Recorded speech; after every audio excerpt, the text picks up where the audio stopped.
What's up, guys? This is Manoj Puptani. I welcome you all on behalf of the Edupedia world. Let's head start. Are you guys all clear with each and every kind of line that I explained to you?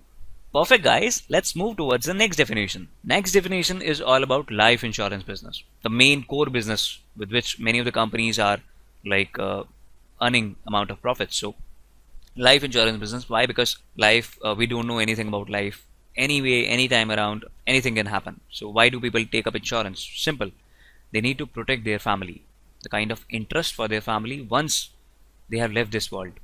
And usually things happen wherein people unfortunately go away from our respective lives, and we just blame God. But we need to ensure that apart from blaming the God, we need to plan the resources accordingly so that our loved ones, our beloved ones, are just not suffering once they leave this world. So here comes life insurance business. That has been explained under section 2 subsection 11. This question was asked in CA final examination for June 2009 itself. So now let's understand, what does life insurance business actually mean. Life insurance business means the business of effective contracts of insurance upon human life. In the first definition, we did discuss about fire. So that was the business of effective contracts on insurance of upon fire. Now this is something about the business of effective contracts of insurance upon human life, and that will include any contract whereby the payment of money is assured on death or the happening of any contingency depending on the human life, and any contract which is subject to payment of premium for a term dependent on human life, and shall be deemed to include the granting of disability and double or triple indemnity accident benefits if so provided in the contract of insurance. Number 2, it will include the granting of annuities upon human life, and it will also include the granting of superannuation allowances and annuities payable out of any fund applicable solely to the relief and maintenance of the persons engaged in any particular profession, trade, or employment, or of the dependents of such persons. I'm sure that you guys must be thinking about this thing. Sir, this definition is so long. How will we be able to retain this in our mind? Can relate to that situation, guys. Don't worry.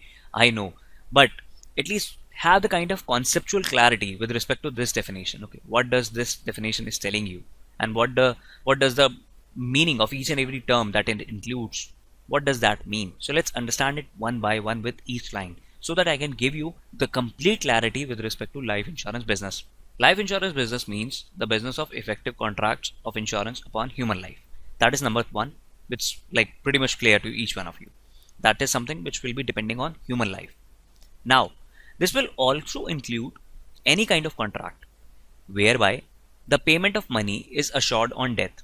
So we get the life insurance. Why? Because we need to get that kind of a surety that our loved one, whenever he or she will be dying, so we'll be getting the payment in that particular stage. We'll be getting the payment in that situation. So any contract whereby it is being like short that the payment of money is assured on that death or happening of any of the contingency which is dependent on human life.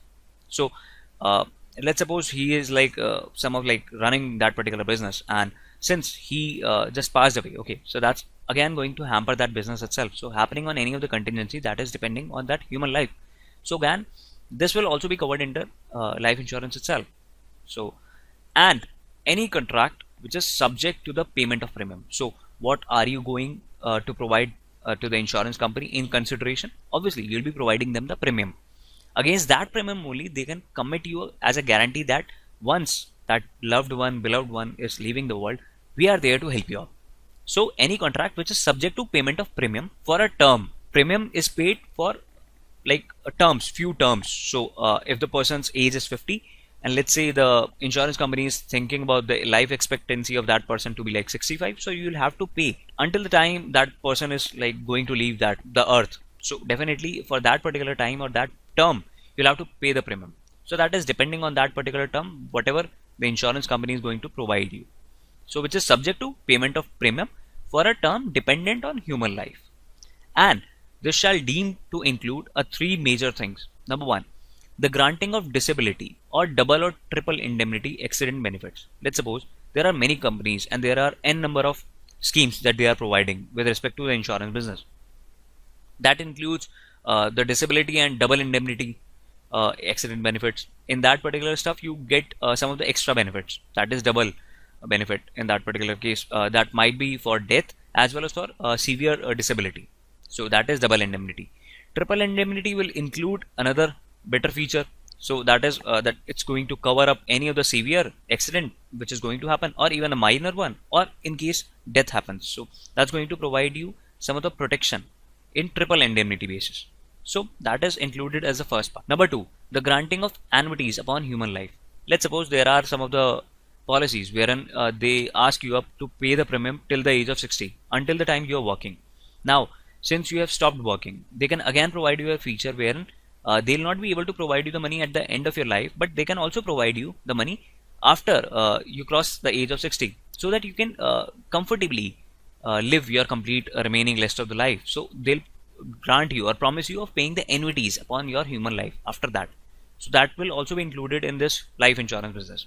Number three is the granting of superannuation allowances and annuities which are payable out of any fund applicable solely to the relief and maintenance of the persons engaged in any particular profession, trade, employment, or dependents of such profession.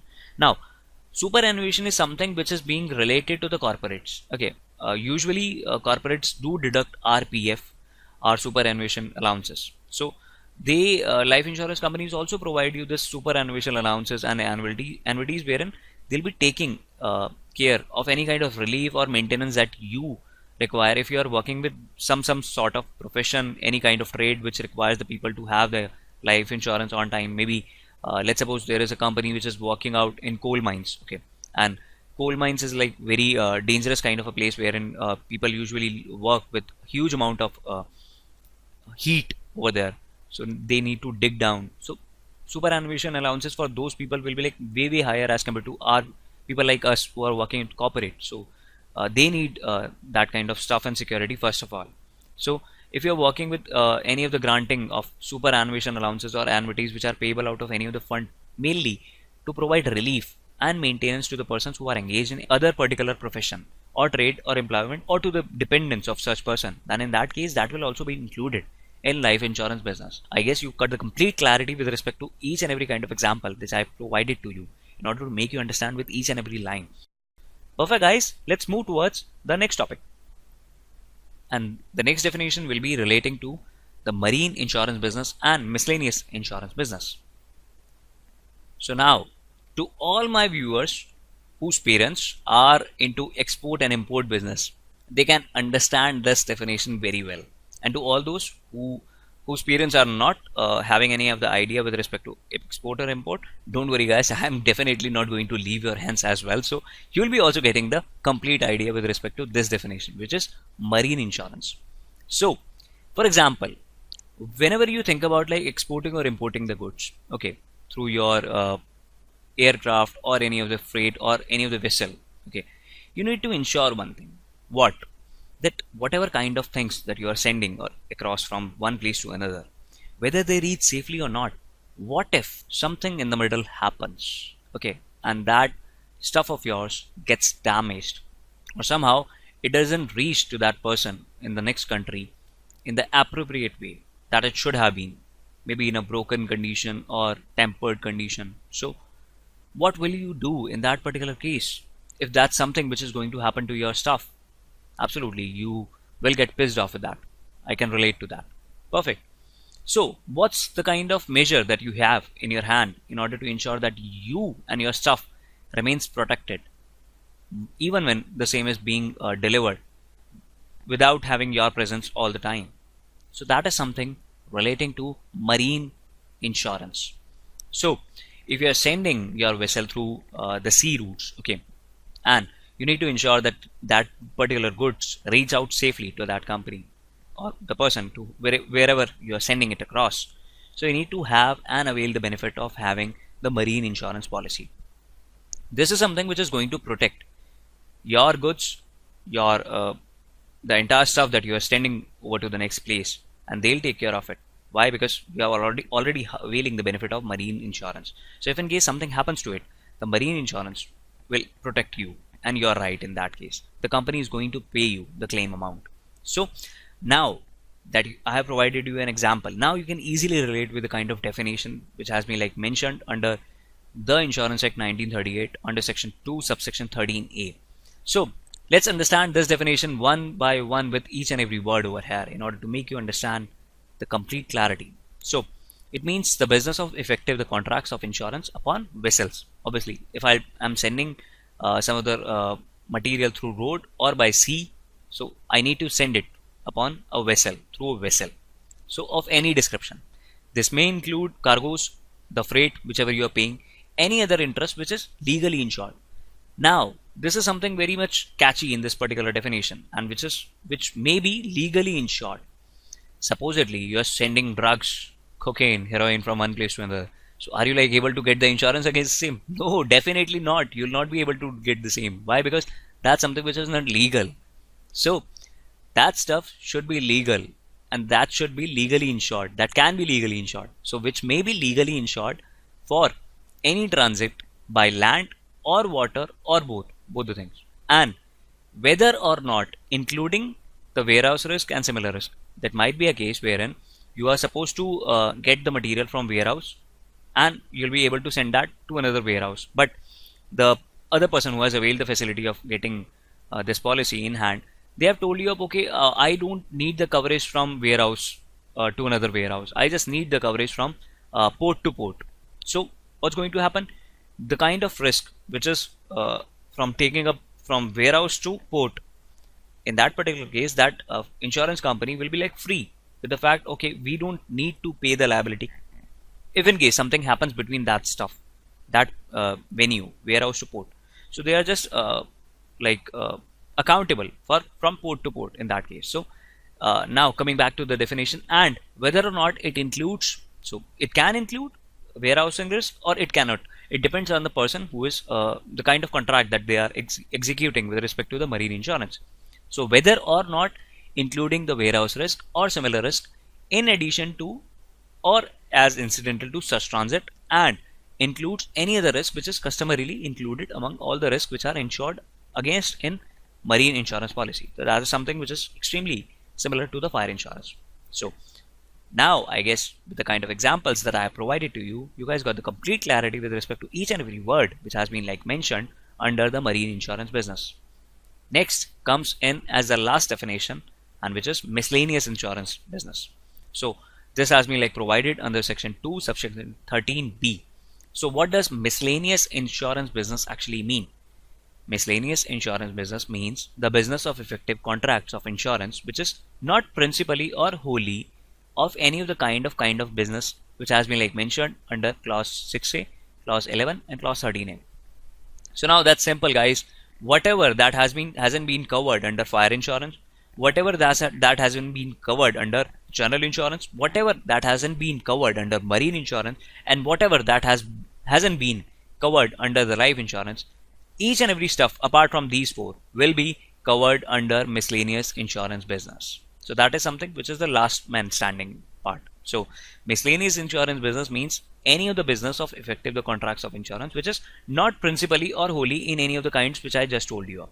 So apart from these, each and everything can be covered under miscellaneous insurance business. The same thing has been like mentioned under section 2 subsection 13B. I hope you guys got the complete clarity with respect to the definition of marine insurance business as well as miscellaneous insurance business with ease and comfort. Perfect, guys. Let's move towards the last topic of this presentation, and that will be the insurers need this particular stuff wherein the insurance to be subject to this act while liabilities remain unsatisfied.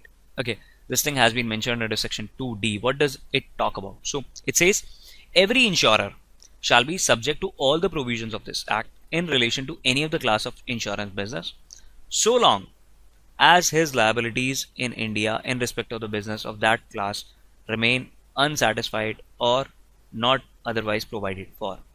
What does it mean actually? So it simply says that let's suppose you are an insurance company, you are providing insurance to many other people. Okay, so it simply says that whatsoever kind of provisions, all the kind of provisions which are applicable to the Insurance Act will be applicable to your company. Okay, whatever you are doing, because you are into insurance business. So we have got a daddy on you. Okay, that is the Insurance Act, and the authority is IRD authority. So all the provisions of this act will be applicable to you with respect to any of the class of insurance policy or insurance business that you are sending or selling to people. Okay, so long until the time you and your liabilities, okay, you are liable to many of the people which will require the money once their policies get matured or the persons uh, leave this planet. So in any case, they'll be requiring the claim amount. So you need to repay those liabilities back to them.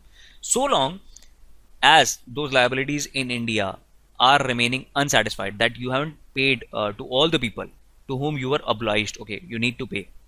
So till that time, you will be covered under the provisions of this act. Okay. Now, this is something with clear guidelines that I am telling you. Now, again, read it. So, every insurance shall be subject to all the provisions of this act in relation to any class of insurance policy, whatever you're selling. Forget about that. But if in case the liabilities in India in respect to any of your business of that class remains unsatisfied or not provided for otherwise, then in that case, each and every kind of insurer shall be subject to all the provisions of this act. So this is something that's the common heading: insurers to be subject to this act while liabilities remaining unsatisfied. This thing has been like mentioned under section 2D of the Insurance Act 1938. With this, I'll say thank you on behalf of the Edupedia world. Keep interacting via questions, queries, and YouTube comment boxes. I will love to solve each one of your queries and grievances, if in case you have for me. Do appreciate the kind of work which we are doing. Do shine. Do keep loving. Perfect. God bless you up. See you in a lot more exciting topics still pending to be done.